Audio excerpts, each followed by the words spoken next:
mengutus malaikat Israel yang hendak mencabut nyawa Nabi Musa alaihi salam, Allah Subhanahu wa Ta'ala mengubah bentuknya menjadi sosok manusia. Kedatangan malaikat Israel yang mendadak tersebut pun mengagetkan Nabi Musa alaihi salam. Karena kaget, Nabi Musa alaihi salam memukul malaikat Israel hingga matanya juling dan terlepas.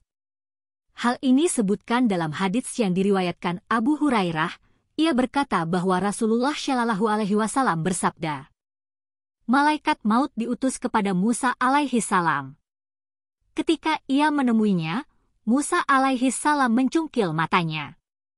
Malaikat maut lantas kembali kepada Tuhannya dan berkata, Engkau mengutusku kepada hamba yang tidak ingin mati. Nabi Musa alaihi salam rupanya mengira malaikat Israel yang menyamar sebagai manusia adalah seorang yang tidak dikenal yang hendak menyerangnya.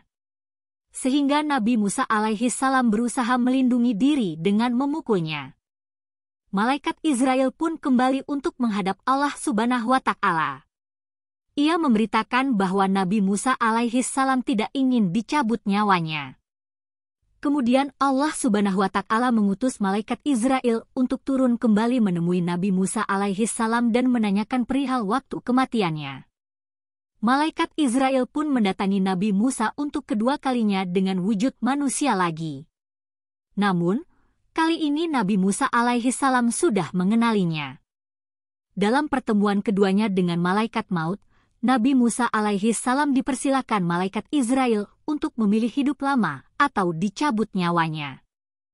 Kemudian, Nabi Musa alaihi salam memilih untuk dicabut nyawanya saat itu juga.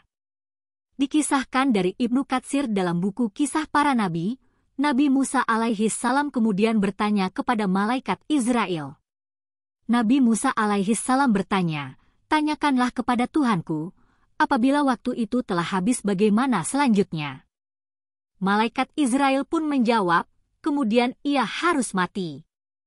Maka Nabi Musa alaihi salam pun berkata, kalau begitu hari ini saja, karena waktu tersebut tidak terlalu lama.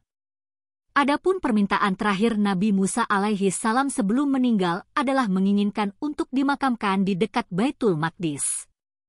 Nabi Musa alaihi salam pernah berdoa, Ya Allah, dekatkanlah aku dengan tanah suci, Baitul Maqdis, hingga sampai sejauh lemparan batu saja.